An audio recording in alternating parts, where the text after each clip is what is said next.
Hi, everybody. Welcome. Just to say, do feel free to turn your cameras on. It would be lovely if we can see who's here. Thank you. I think it automatically switches them off, but you are very welcome to switch them on. We would love to see you. We've still got a few people joining, but as it's 3 o'clock UK time, we will get started promptly. Just to introduce myself, my name's Stephanie, representing Theatre Green Book today. And as you know, we'll be doing a session today focused on communication with staff and audiences.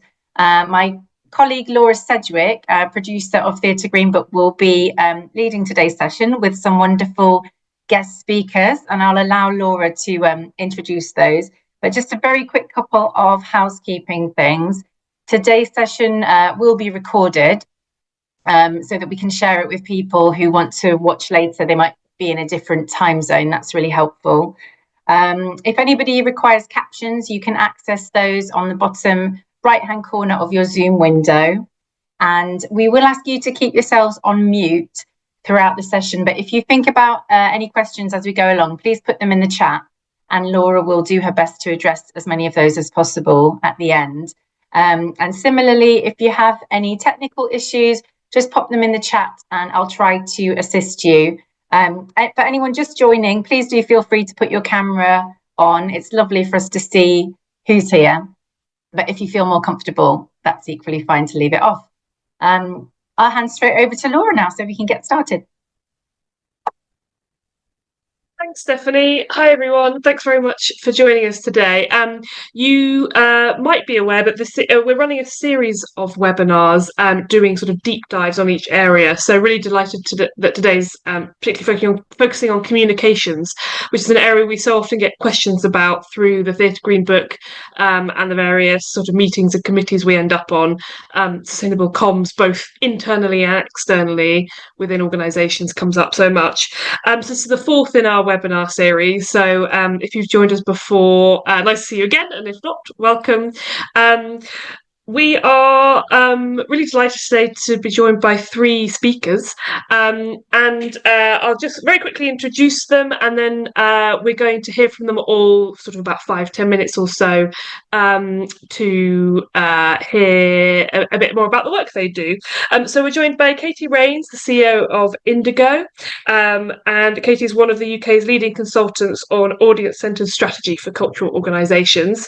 We're also joined by Christy Romer, Communications Manager for the European Theatre Convention, and has worked previously as an arts journalist with contributions to Arts Professional, Guardian, The Atlantic, and others.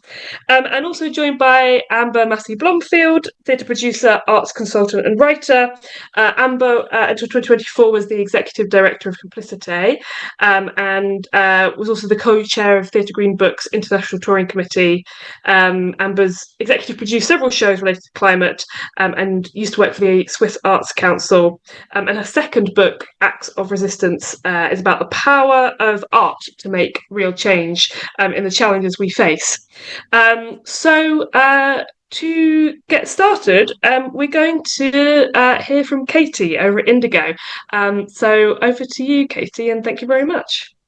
Thank you very much. Let me just share my screen, check that you can see that.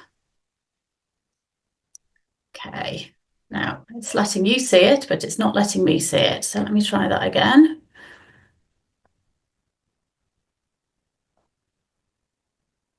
Okay. Can you see that okay? We can see the slides down the side as well, just so you know, but we can see Not doing what it did in the rehearsal. It's always the way. See if I can get it to do it. Why it's doing that.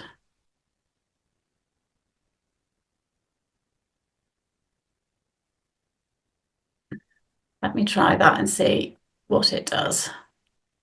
How about that? That's better, isn't it? Yes, we can see just your slide. Brilliant. Perfect. Good. We got there in the end. So hello, everyone. I'm Katy Rains. I'm CEO of Indigo. And at Indigo, we run something called Indigo Share, which we've been doing since the onset of the pandemic. And when we worked out that some of the challenges we were facing needed some rapid insight from audiences, and we figured that we were far better off trying to do that collectively rather than everyone trying to piece it together themselves. So that's where we kind of started doing this kind of approach to audience surveying and getting audience insight.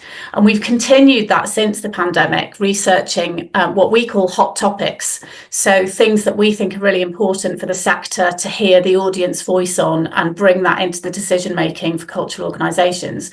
So we've done those now with thousands of audiences and attenders across the UK and Ireland, and sharing what we find with the whole sector as much as we can.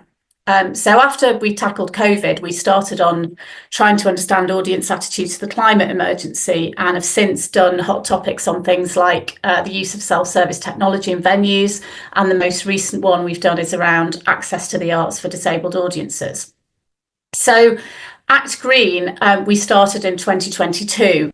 And as I say, that was basically because we could see that a lot of organisations were grappling with what they needed to do in terms of their sustainability approaches, but we couldn't find much evidence that audiences had been spoken to or were being necessarily considered in that.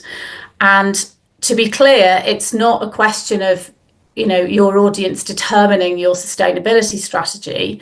It was much more to understand what audiences felt organisations should be doing and what they should be communicating about, because a lot of the stuff we were hearing from organisations was they were frightened that audiences either wouldn't be with them, that they might be on the kind of climate denial end of the spectrum, or that if they were only just starting off on this journey, that they might be very critical and that they weren't doing enough. So I think lots of organisations just felt they didn't really know how to engage the audience. So the way that our hot topics work is that we create a survey in consultation with lots of people from around the sector who have particular expertise or knowledge in the area that we're researching. We then create something and test it out with a few different organisations to make sure it's going to work. And then we ask the organisations, each of the organisations has a different link to send out to their audiences. They send it out to their databases and ask their audiences to complete it. And all the responses come back into us. Each individual organisation can see their own results through a link that we give them, but we then aggregate all the findings so that we have a really big data pool and data set that we can then report back on to the sector. And we always run a webinar afterwards, and we always publish a report. So we did that in 2022, and then it was so successful. We had 58 organisations take part, 12,000 responses, that we repeated it in 2023, where we had 86 organisations take part and 18,000 responses, and then again in 2024 with 112 organisations taking part and 17,000 responses. So these are really good, robust samples of audiences. So in total, over the 3 years of doing Act Green, we've heard from over 50,000 audience members in what they think cultural organisations should be doing and what they would like to see them doing around the climate emergency. So if I just show you, the picture I'm going to show you now is basically the most recent year of that. So I'm just going to draw out some headlines from that. Don't worry, I'm not going to present you 3 years worth of sustainability research with audiences, or we'd be here all day. This is just to pull out some of the findings from 2024, but it's fair to say that they were very consistent year on year. So what I'm showing you now was very similar to what was also reported in 23 and 24. So who are the people that we heard from? This was not about surveying the general population. This was about surveying people who are culturally engaged and going to theatre and performing arts and museums and galleries regularly. So in the last year, we had 17,500 responses. As I say, they're frequent, culturally engaged audiences, mostly over 55. So they're your typical arts audience. 2/3 of them have made a donation at some point to an arts organisation. So they're highly engaged. And we had 112 participating organisations. And that the range of those, it was across the whole of the UK, ranging from little tiny organisations volunteer run, because this is free to take part for any organisation, through to the big national institutions. So a real range and spread of organisations. So we're really confident that we've heard from a lot of cultural attenders. And the areas that the Act Green surveys cover is firstly audiences' attitudes to the climate emergency and compared with the general public at large, the role that they think cultural organisations should play in this area, and then some more detailed stuff on which of the sustainability initiatives that they expect you to be doing, would like you to be doing, would like them to talk to you about. And then the final bit is how audiences are, if and how audiences are willing to play their part in helping you to do that. So for the purposes of today, because we haven't got very long, I'm going to focus on the key findings from the first two, but there's lots of really interesting detailed stuff about particular sustainability initiatives, and particularly the things that audiences are more or less likely to be behind you on in the other sections. And I'll share a QR code at the end if you want to read some of the reports. So firstly, a couple of points on these two. So cultural audiences and the climate emergency. So overall, cultural audiences are more concerned about the impact of climate change than the UK population. So the UK population figures are coming from our Office of National Statistics, and we deliberately used exactly the same question in our survey so that we could see the extent to which cultural audiences were or were not different from the general public.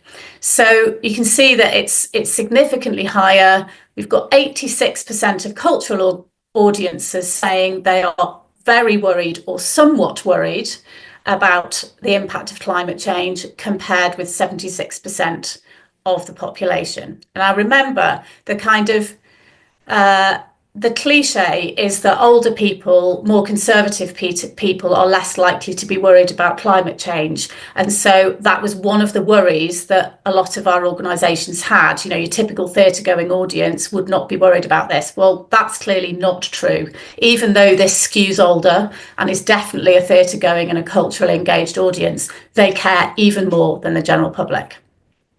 So, and for under 35s, it's even higher. So 91% of under 35s. The second point is that they are more likely to have made a lot of changes to their lifestyle to tackle climate change. Which would completely fit with the previous slide as well. So these are people who don't just believe that, but they actually are putting it into action. So if that's what the kind of what they think, what role do they think cultural organisations should be playing in this? So we put this statement up and we said, to what extent do you agree that cultural organisations have a responsibility to influence society to make radical change to address the climate emergency? And 72% of them agreed with that statement. I have to say, when we had this in the first survey as a draft, it wasn't as bold as that, the statement, and it was actually Paddy at the Theatre Green book that persuaded us to beef it up. And Flo and I, who were running this at the time, were like, oh, not sure about that, I'm not sure. But we were quite astonished to see that 72% of people were saying they agreed with that statement, given that it is quite a bold, strident statement, I think. But only 16% of them think that cultural organisations place great importance on it. So 72% of them want you to be radical and influence society to make radical change, but only 16% of them think we're placing great importance on it. And 25% of them, when we asked them about the specific organisation who'd sent them that survey, said they didn't really know what that organisation was actually doing, which suggests to me, as a marketing and communications specialist, that the comms aren't working. Whatever we're doing isn't getting through to people. So, and I know that's what we're talking about today. So just a few other things which plays into that whole kind of debate that we're going to have this afternoon around communication with audiences. So some of the things they said, this is from 17,500 responses. So it took a while because we did this before we'd worked out how to use ChatGPT. But anyway, there's a tension in audience opinion. So on the one hand, we've got the people, the 72% people saying, we're all in this together, we've absolutely got to do this together, and it's essential, we all need to act. So there's that kind of side of things. But then there's the people saying, well, it's not your job, I just go to the theatre to be entertained, not coming to be preached at. And either that or, well, it's not your job, it's somebody else's job. It's the big polluting businesses, it's government that need to do it. It's not your job as the cultural sector to do it. And anyway, I'm coming to the panto, I don't need to be preached at. So there's this real sort of tension between them. I think it's fair to say that the views on the right are less common than the views on the left. So there were fewer of them, but they were more shouty, if that makes sense. So this is the challenge we've got. So we've got, on the one hand, we've got people saying, stick to putting on shows, stop trying to be woke. It's PC gone mad. It's all that kind of language. And then on the other side, we've got people going, well, actually, I don't think you're doing enough. You need to try harder. So, and we're in the middle trying to figure out how to communicate this stuff, not knowing, of course, which people are in which camps. So the challenge is to be engaging without fear-mongering, to use your platform to educate and inform, but to do that in such a way that people believe it's genuine and that you're not virtue signalling, preaching or lecturing. And that's a really delicate balance. So we spent a bit of time, I've got one more slide to show you, because we've spent a little bit of time at Indigo thinking about how you might tackle that, how we would tackle that if we were in an organisation trying to plan communications with audiences. And I hope this pyramid might be helpful for you in thinking about that. So we think that communicating a cultural organisation's approach to sustainability needs to start at the most basic level. You need to show and tell audiences that you're doing what they expect you to do and provide infrastructure that audiences can use to help you. So most organisations are probably doing lots and lots of this, so it's worth recognising that, but are they actually signalling and signposting it? So that's the kind of the recycling bins, it's the, you know, the stickers on the paper towel dispensers to say we're not using paper towels anymore. It's just drawing people's attention to what they would expect you to do. Then you go to the next level, which is leading by example. This is where you might be starting to highlight ways in which you might be trying to do something a little bit different. So perhaps it's a biodiversity project or a new way to encourage people to travel to the venue. But it's still probably in that sort of operational venue management space rather than getting into the creative stuff. So then we go up one more, and this is where you're starting to positively challenge. So it's very clear that audiences want to see us using our influence in society to help facilitate conversations and exploration around climate change through events and workshops and things like that. And this is perhaps where we start to get into the most sensitive territory around facilitating rather than preaching. But it's also potentially where we can use our collective voice to lobby for change. Now, I think that it's dangerous to be doing this stuff if you haven't already demonstrated that you've got the two bottom bits of the pyramid in place, because that's when you're going to be accused of greenwashing. And then finally is where we get into perhaps the purely creative sphere, where our writers and artists can help us mere mortals see what a different future might look like and help people to imagine beyond the here and now.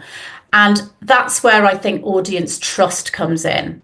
So my argument is that if you don't consistently communicate that you're getting the fundamentals right, show that you're leading by example, why wouldn't people think that you're virtue signalling or preaching at them when you ask them to be part of a conversation about climate change, the positively challenging, or start creating work or stories around the climate to help them imagine a new future?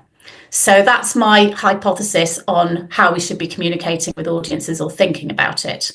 And if you want to read the reports for Act Green, you can go to our website, indigolimited.com, or that QR code will take you straight to the Act Green page. Thank you. Stop sharing.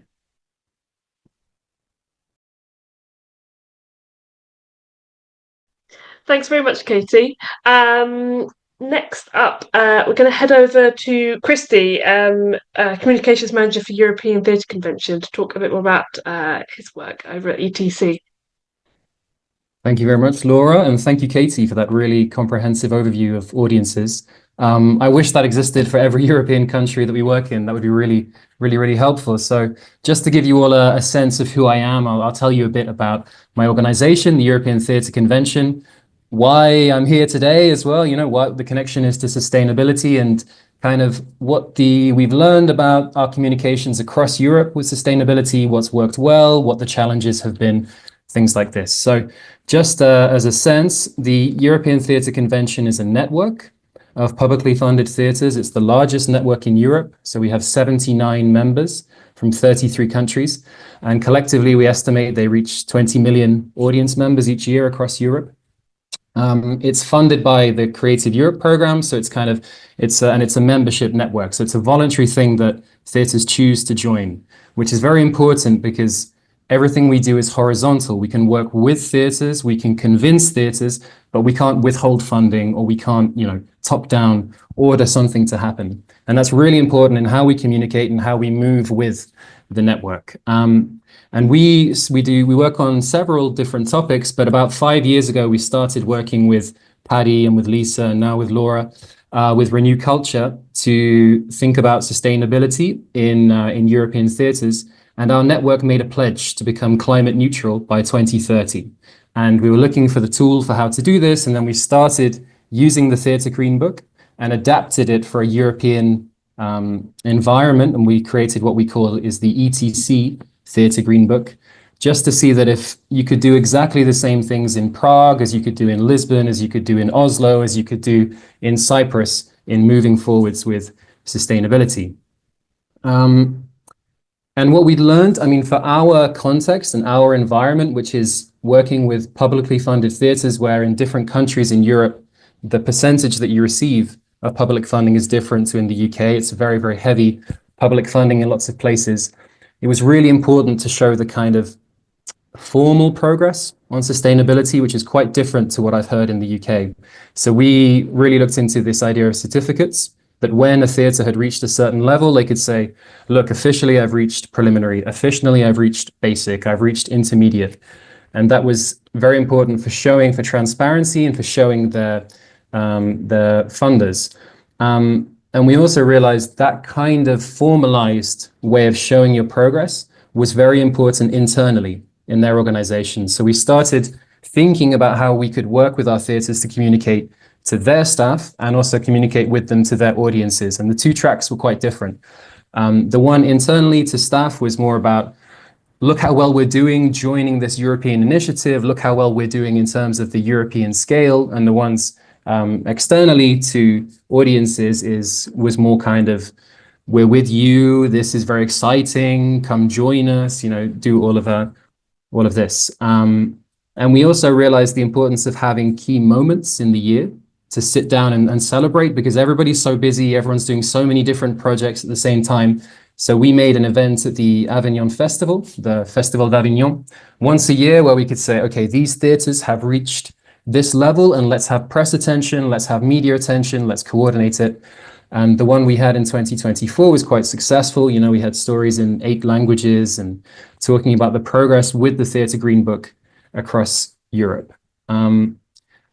And I would say it's very important for us, and it's been important for us to realize that the approach, the comms approach you'd have internally and externally, and how you reach those people has to be very targeted and cannot be just kind of efficient. Like, you could create something that then works in both contexts. You really have to think differently about those audiences in terms of understanding what people need when they have no time, when they're concerned that it might be extra work, when this has to fit in alongside everything else you're already doing. Understanding those local contexts and reaching the staff is fundamentally important because they're the motor, and then the external is slightly different. So within this, what did we kind of learn? We've tried as hard as possible to make the material that we share with theatres, that we share from theatres, that we share to others, as easy to use as possible, as attractive as possible, and as fun as possible. These are all very obvious things to everyone in the room here, but I really think the Theatre Green Book has been fundamental for us in helping to shift the narrative from this is so difficult, we're doing the best we can, we're not as bad as other sectors, where do we go now, to this is exciting, we're actually doing further than anyone expected, we're already doing better than expected. That's been a very important lesson. When people start applying the Green Book to past productions, they realize how well they were already doing. Like realizing you're further on the journey, realizing there are others with you in other countries. This has been very important to us, and the Theatre Green Book has been very, very key in making that happen. And I mean, there's lots, but in terms of challenges, one thing that we faced that maybe, I think I saw some questions that had this kind of involved, like how do you go from goodwill? So we're all in a meeting now, everyone's very happy, everyone's very excited about sustainability, but then how do you pick that up again 1 month down the line or 6 weeks down the line with people that are not in this meeting to make change? How do you do that? How do you turn goodwill into implementation? And that's something that we've been constantly thinking about, constantly working on. And I think for us, the solution is to kind of go back again to the Theatre Green Book and have something structured that you can lean on. So in the same way for comms, having a really structured comms plan and set of initiatives that we can lean on to say, okay, we're doing this video series, okay, we're doing this article series, okay, once a week we post about this, something you can always go back to even when the push and thrust of theatre life pushes you in another direction. And the other challenge that we're facing at the moment is shifting priorities across Europe, as defense becomes so important, and some countries who potentially, they're on the east of Europe, on the eastern borders of Europe, are thinking, okay, we've had comments from people saying, people in our city are not buying houses, they're not buying expensive clothes because they're worried about what's going to happen in the world. How can I keep caring about sustainability in this context? And at the same time, you have people who are in, southern Italy who have their water rationed, who have certain times of the year when they don't have access to drinking water. And the key thing is to kind of maintain the two-way empathy. That's what we try and do, to say, everyone in Europe has to care about both issues. And on a national level, maybe there's a kind of relevance for that in a comms perspective too. But yeah, I'll stop there, and then maybe in the discussion I can add some more things. Yeah, thank you very much, Christy. And then just before we have a bit more of a discussion, it'd be lovely to hear from you, Amber, about your work over the years. Thank you very much, and really thank you, Katy. That is unbelievably helpful, all that data. I really appreciate it, and really appreciate that international perspective as well, Christy. It's very easy to kind of view things through the lens of the UK and how we see things here, and of course the politics of different countries shade things in different ways so much. So really good to be reminded of that. Really just to speak a little bit to what my journey into this space has been. I was the executive director of Complicité for a few years, and during that time almost all of the work looked at environmental issues from a really, really broad kind of range of perspectives. So we had a piece that was about climate justice issues. We had a piece that was about kind of deep ecology and nature connection. We had a piece that was about the kind of ethical limits of environmental activism. So we're coming at it from so many different perspectives. And that work sat alongside really getting more and more involved in the Theatre Green Book and co-chairing that work around touring for the Theatre Green Book. And it was a really, it was a really interesting journey to go on, kind of making these big international touring shows with environmental themes at the heart, and then kind of coming up against the real challenges around sustainability and the kind of international touring theatre model. And I just went on this journey of feeling like it was very, very challenging to bring a whole company, and I think this is one of the really big challenges around, kind of net zero and Theatre Green Book, is working with a whole new community as you do with every single production, and kind of building up that consistency of a shared kind of awareness and culture around sustainable practice. And so really going from a feeling when we first started working with the Theatre Green Book that it was really challenging to kind of keep everyone together with it, and not for it just to feel like a load of extra work that we were landing on freelancers' plates. And actually sort of during that time going on a journey to think about how could you create a culture of sustainability, and how can you really, take the tools that we have with the Theatre Green Book and then create a sort of collective energy in a company that wants to uphold that and sustain that. And we did some really, really simple things that were about, for example, we started offering all of our staff at Complicité a day that we called a day of climate leave. And that was a day for everyone in the team to go and do something that connected with them with nature, connected them with climate in a way that spoke to them. So someone went and volunteered to clear out their local river. Someone else went to see an art exhibition about climate issues, and everyone came back and fed back what they'd taken from that day. And that just felt like a really good way to make it feel personal and make it feel like it belonged to everyone in our staff community. When we sent the show out on the road, we asked this, I'm thinking particularly about Drive Your Plough Over the Bones of the Dead, which has very ecological themes and toured to 14 countries across Europe. We paid one of the team on that project, one of the actors, to be our kind of sustainability person on tour, to really keep it alive in everyone's mind on the tour. And part of what he was doing was every town that they went to, he was finding out what were the big local climate issues in that town, or what was the big local climate campaign, and connecting with the politics and the stories of where they were going. Other people in the team took on other voluntary roles. For example, someone was taking responsibility for finding out where the local plant-based restaurant was to the theatre everywhere they went. So it was just really about sitting alongside these kind of practical tools that we had. How can we, really keep the passion alive for why it matters? And I guess that journey has brought me to where I am today. And as you mentioned, I was writing a book at the same time called Acts of Resistance, which was published last year. And that was really about the power of art to create a better world, and climate came to the fore more and more. And I was really interested in, what kind of art and what kind of stories do we need to tell at this moment in time.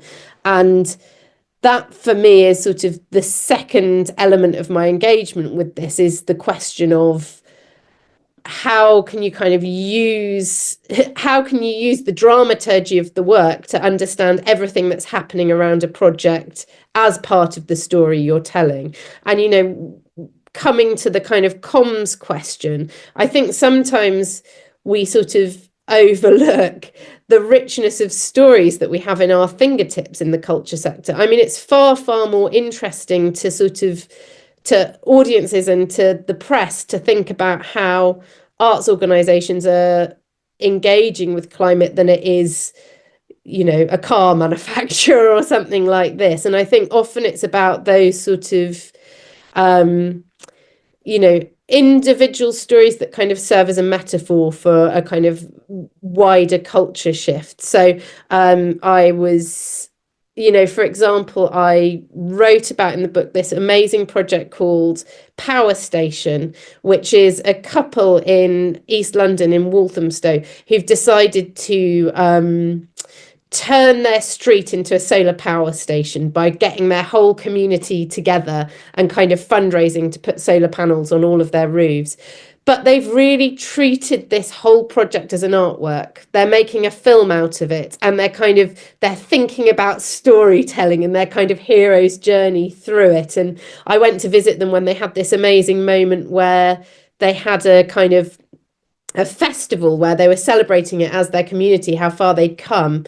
And everyone in their street had grown a sunflower in their garden, and they brought them out and they put them all down this street in Walthamstow. And it was just the most incredible image of kind of nature reappearing in this street. And they'd created this amazing visual, image of it because they're artists, and so, and they've got so much press coverage for that story. I mean, it's been all over the national press. People are picking it up and kind of copying it all over the country. Ed Miliband goes down to see them and, you know, takes what he can learn from it. So I think there's just something for me about saying, what does bringing the frame of art to our kind of sustainable practices do in terms of making it a compelling story? How can we use our sort of storytelling powers to engage people with this journey in ways other sectors just can't?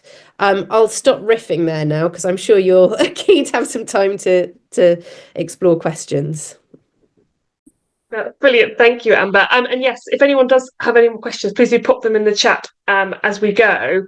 But there's so many things I want to pick up there, which I certainly won't have time for. But I thought maybe I would start with the slightly more negative question, which is just, you touched on it a little bit, Katy, around greenwashing and accusations of virtue signalling as being potentially reasons why people feel a bit insecure about talking about sustainability. And I know certainly there are comms teams, especially for larger organisations or organisations that for whatever reason are more in the spotlight. It sort of worries people about putting out something that could be greenwashing. And one other element of that negativity, I suppose, is that I've also heard people say, well, audiences just expect that you're doing this, so I don't want to start saying that now I've done some new fantastic thing with my recycling bins because I'm worried my audience will just turn around and say, oh God, we thought you were already doing it, and then it turns into a negative news story. So I thought maybe, Katy, just on that last point, I'd come to you first around this idea. Perhaps if you've got any response to that, of kind of this idea that should we be worrying that audiences are already expecting us to do things which maybe we're not so good at? Well, I agree. I think putting out a press release about recycling bins would probably not be the most clever thing to do and you'll be able to see from the research, they've actually ranked the things that they expect you to be doing and the things that they would like you to be doing, and also the things they'd be most likely to give you money and actually donate to. So it's really worth digging into that. And I think it's about horses for courses, really, because I think the stuff they expect you to be doing, you've just got to think of clever ways of almost just badging it and reminding them. So if they're in the toilets washing their hands, it's a sticker on the hand dryer, or it's you go into the cafe and it's a reminder that they've got plant-based options in the cafe, or that they're using recyclable cups, or whatever it is. It doesn't need a big comms strategy around the basics and about the things they expect, I think, but they need that reassurance, especially when they're in the venue. So I think it's about that low-level reassurance stuff and the way that you communicate that. When we looked at websites, for example, in the first Act Green, I got my 15-year-old son to go through every organisation who'd registered to take part in it and see if he could find anything about sustainability on their website, and only 5 of the 100 organisations had anything on their homepage about sustainability. So, I think just basic things like that, about even if it's just a link to your sustainability policy. But I think it's not good enough to just have a massive long document somewhere on your website which is impenetrable. I think it's about little bits here and there, so that then you can do the big story, or maybe have a hero project. Like I remember Manchester had some beehives on their roof and stuff, and they got loads of PR around it, and it was like a hero project for them. It wasn't everything they were doing, and I'm sure there's lots that they feel they weren't yet doing or getting wrong or whatever, but the fact that they've made that statement to do something very positive and different kind of reassured audiences that they're thinking about it. And I think the final thing I would say on that is, I think you have to try not to be defensive and try to sort of counter it with, we can always improve, and there's always more to be done, and hopefully you can help us, can you play your part, so that it's not a finished thing. We're never going to be finished on this, so we've got to be happy sort of working in beta and kind of being a bit messy and being quite honest and open about that, because I think that's the only way people are going to believe that we're genuine. Thank you. And sort of on a slightly similar topic, but Christy, I wanted to ask you, I don't know if anything will spring to mind, but if you've got any specific examples from any of the ETC members of maybe one of those hero projects, as Katy mentioned, that kind of was something that went really well, or was a fantastic sort of communication idea, either internally with their own staff or externally? Yeah, there's a great theatre. I'm going to butcher the name, but most people here are English, so maybe it'll be fine. Het Zuidelijk Toneel. I'll write it in the chat. It's a theatre in the Netherlands.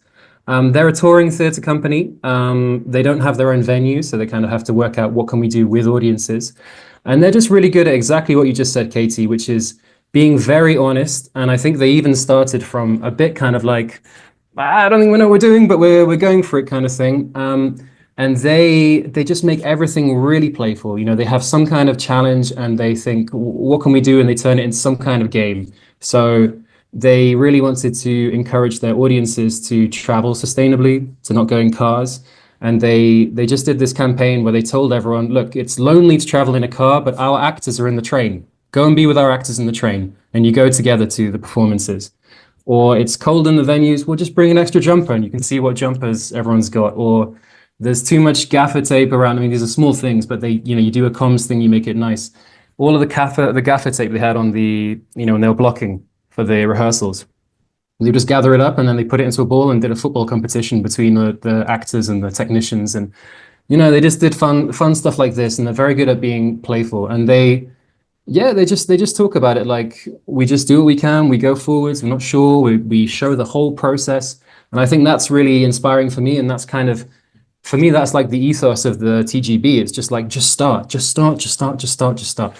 then you get better. Thank you. And then something that I wanted to ask you about, Amber, was Theatre Group is often quite focused on the practicalities and thinks, I think, a lot internally. It's a lot about talking to your own staff and talking to your partner venues and your co-producers.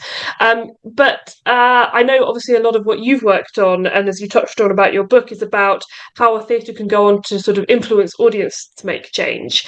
And I was just wondering if you had any reflections, especially sort of based on Katy's data of like how audiences who have made changes in their own personal life are, slightly more likely for an arts-going audience than the general UK public, and whether you've had any experiences of ways theatre feels like it has transformed an audience's view or inspired them, or at least made them think differently about something without it, just being too preachy or too practical, I suppose. Yeah, gosh, that's a really interesting question. I mean, there's so many amazing projects in this space. I mean, I think Kyoto at the moment is just like doing so incredibly well at the box office, which I just am like so happy about. It seems to be running in the West End, and they're charging like nearly 100 quid a ticket now. So it's obviously doing so well. And that's just, for anyone who hasn't seen it, it's about the Kyoto Protocol, which was the first kind of major piece of international climate legislation. And potentially very, very dry subject matter, and yet they've brought it to life in such a compelling way.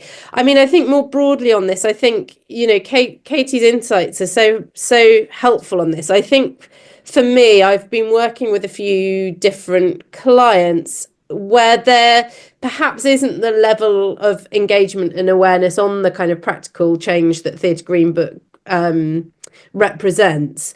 And it has been a very, very useful project to use the themes of the shows they're developing, or their kind of central missions, or the communities they're connected, as a way in to get them thinking about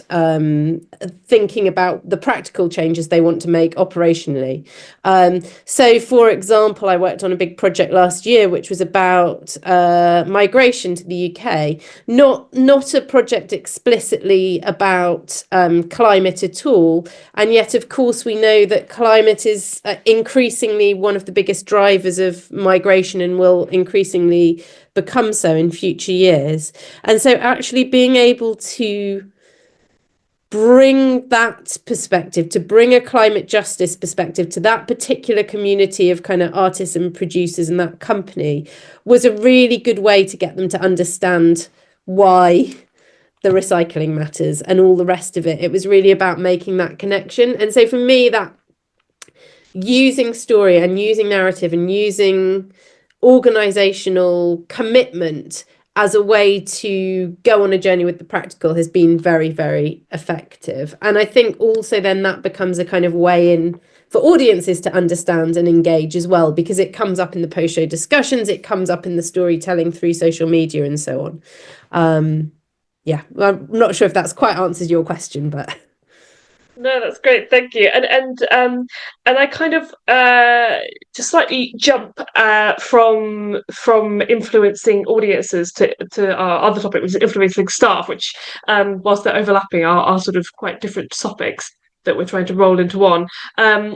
This is for either you, Amber, or Christy, although feel free to jump in, Katy, as well, about that thing you touched on it, Christy, about how do you keep people going with this when there are other priorities that come up? So a lot of people ask us all the time is, I'm able to engage my staff, I'm able to get a green team together, I'm able to talk at a town hall, group, all staff meeting, and everyone's very enthusiastic, but then 3 months later, we're in the thick of it, and it goes off the priorities list. I was wondering, Amber, think a bit about work you've done with your staff in the past, and then Christy also, as you were mentioning about how more looking at those different organizations within your membership when other priorities come up, like other global issues, like political situations or defense or monetary costs. How do you keep the sustainability people enthused and and in the agenda? I don't know, maybe Amber, you want to talk about staff first, and then Christy, we can talk about how you do that in a network. I mean, it is the $1 million question, and it's probably, I actually call it the bottom of the agenda problem. And it's so common. And I think anyone who's in the climate space talks about this so much, and it's just worth saying that is the problem, isn't it? That's the problem the world faces, is actually the sort of question of translating this monumental looming challenge that we have into something that connects to the everyday, that feels tangible, that feels like people have agency to act on, and that what they're doing really makes a difference, is a kind of culture shift project, I think. I mean, I think the thing is really, it's probably bespoke to your organization and what kind of culture you have. I think it's a real question to get into with your staff is like, what is going to make this feel alive for us every week? And I think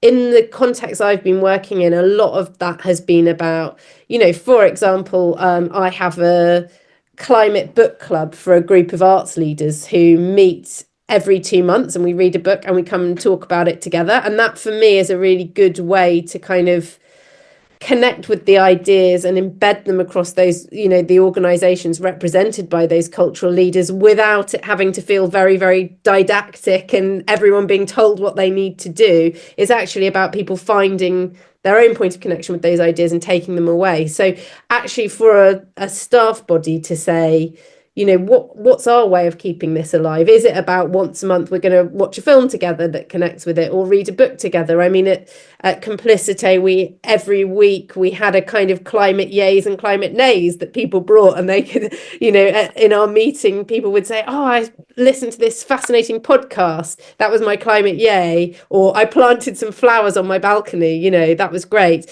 But actually, I bought too many, things in plastic packaging, too many lunches in plastic packaging last week, and so next week I'm really going to make an effort to change that. And that was just a really good way of kind of keeping it alive in the conversation of the organization. So I think it's just about working out what for you is a way of keeping this front of mind and keeping it an engaged, active conversation for your staff body.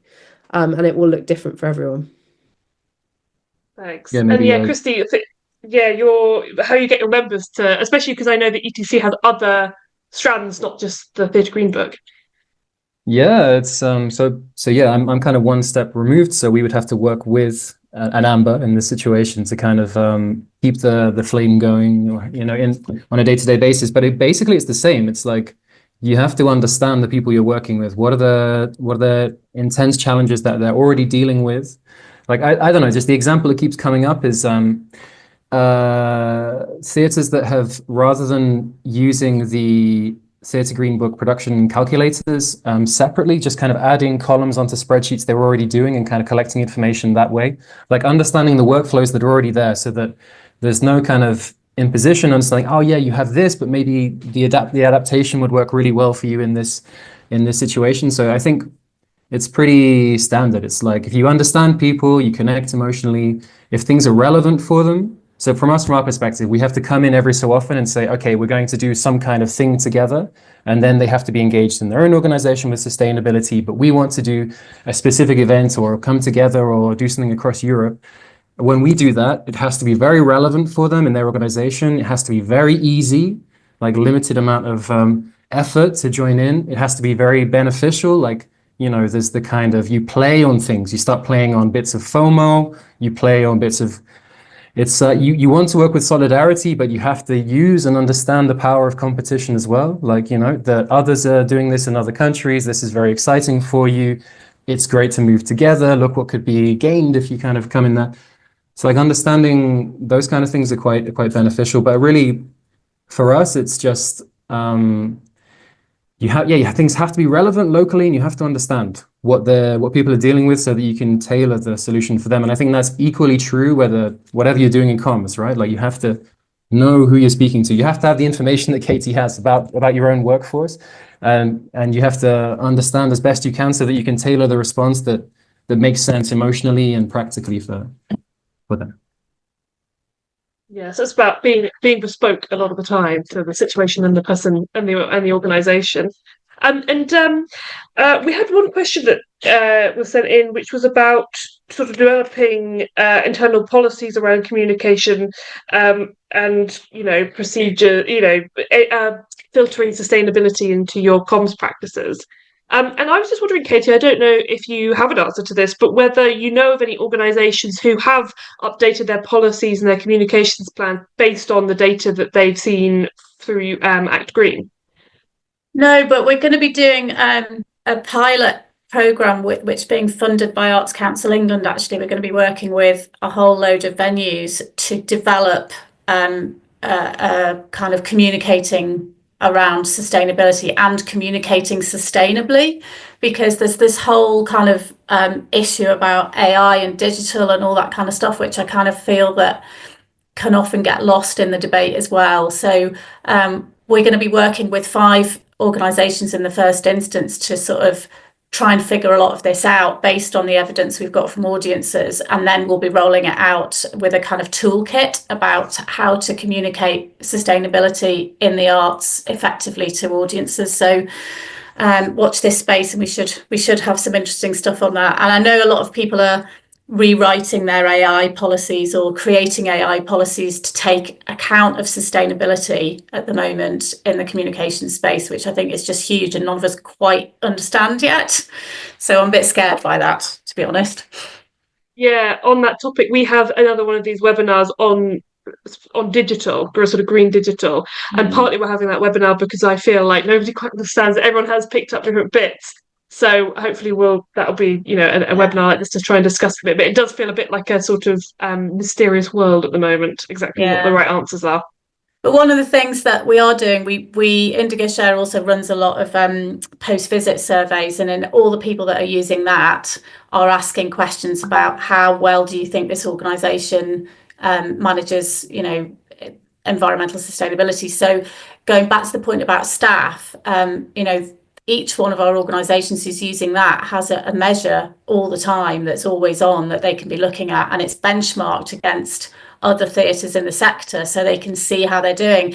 And I have to say, on the, you know, we kind of have a bunch of impact scores, and some of them about how important is this theatre to your local community and all that kind of stuff. And the sustainability one is regularly the lowest of all of those impact scores consistently across the whole benchmark. So, you know, I don't want to depress people, but it shows how much work we have to do. And the fact that you're measuring it consistently across a bunch of audiences for all kinds of different things shows how far we've got to go and hopefully, and we have seen organisations improve those scores over 1 or 2 years by communicating more effectively. And so, to answer your point, people are doing things, and it's slowly making a difference. And they get quite depressed about the low figures on that. But then sometimes I'll say to them, yeah, but look, the benchmark's even lower, so you're doing better than most people. So it's that balance of sort of geeing people up to keep going and not completely depressing them, with how much we still have left to do. Yeah, absolutely. And not to introduce a whole new topic in the last 5 minutes, but just very briefly, I wanted to ask you, Amber, and maybe Christy again, about just about where journalism comes into this and the press. And obviously we're talking mostly about marketing and communications today, but it's certainly something that we find with the Green Book is how do you make space, how do you try and persuade any industry press or beyond to make space for sustainability in their in the sorts of articles that they will run. I was just wondering, Amber, with your sort of journalist writer hat on, whether you feel like that's getting better or whether it's still a real challenge. Well, I'm starting a column for The Stage on these issues soon, so that will hopefully help. I think the challenge is always about sort of what gets it out of the sort of sector press. I can't speak to Europe, maybe continental Europe, maybe Christy can speak a little bit more about that. I think that our sector press is pretty consistently engaged. I would like to see them do more. Someone told me the other day that there is no sustainability at the Future Theatres conference, no sustainability themed panel, which I'm kind of horrified by. I think always the question for me is what role does the arts have to play in kind of bringing this to a much wider audience through the press? And again, I just come back to that thing of, I think, we just have so many brilliant, creative, sexy storytellers and stories to tell. And so I think it's really about thinking about, how through the art do we take this into a mainstream take it into the mainstream press. And those then can become very holistic stories about what an organization is doing, across the board, but generally speaking, it's going to be led by what are those brilliant, compelling pieces of art that are being created, what are the fascinating stories that are being told. And so I think that when you're thinking about how you want to get into the mainstream press, that's really, really where it's got to come from. Thank you. And Christy, I know that you're I don't know if your arts journalism necessarily involves sustainability in the past, but just wondering if you had anything to add in terms of how to sort of get attention for certain topics in the media. Yeah, I would say one thing, which is the fact that, Amber, you're going to be writing a column for The Stage about this. I mean, that doesn't happen in every country. I would say in general, the UK is quite advanced in terms of press coverage and the depth of it, So when we get lots of coverage about sustainability across wider Europe, sometimes you go straight into kind of the news pages, not necessarily just in culture, because these are kind of like, first the National Theatre is doing something for the first time with an initiative, but that kind of implies that it's the first time these things have come up. It's slightly further behind. One thing I would say, some theatres are starting to really mix accessibility and sustainability because number one, there's like a bit of saturation with sustainability, and also it's really hard if you have a historic building to make changes. And theatres are starting to realize that if you can tell the story, the accessibility stories, which bring people in, and it's about failings on human rights and really attaching a face to what's happening the whole time, that's become quite attractive in some places. I mean, it's like everything with press, you try and package things in lots of different ways, but I think, Amber, you've already said it perfectly, which is this is an industry of storytellers who are brilliant at finding stories and making them emotionally resonant. And I would just say that it's from a European perspective in the UK, you're doing really well on this. So it's great to see, and we pick up lots of inspiration from the things we read in Europe. Brilliant. Thank you very much, everyone. I'm afraid I think we'll have to wrap up, even though I feel like I didn't even touch a lot of the questions that came through. But thank you very much to Katy, Amber and Christy for your time and for everyone joining. And just to remind everyone who's here, we do have our webinar series that continues. And if anyone is interested, particularly in that digital session, which might have a bit of crossover with this one, and that one's coming up in June, and a recording for this session will be available on the same link in a few days' time when we've processed it. So if you want to share it with any colleagues, please do. But that's it. And thank you to everyone for joining. And thanks again to our speakers.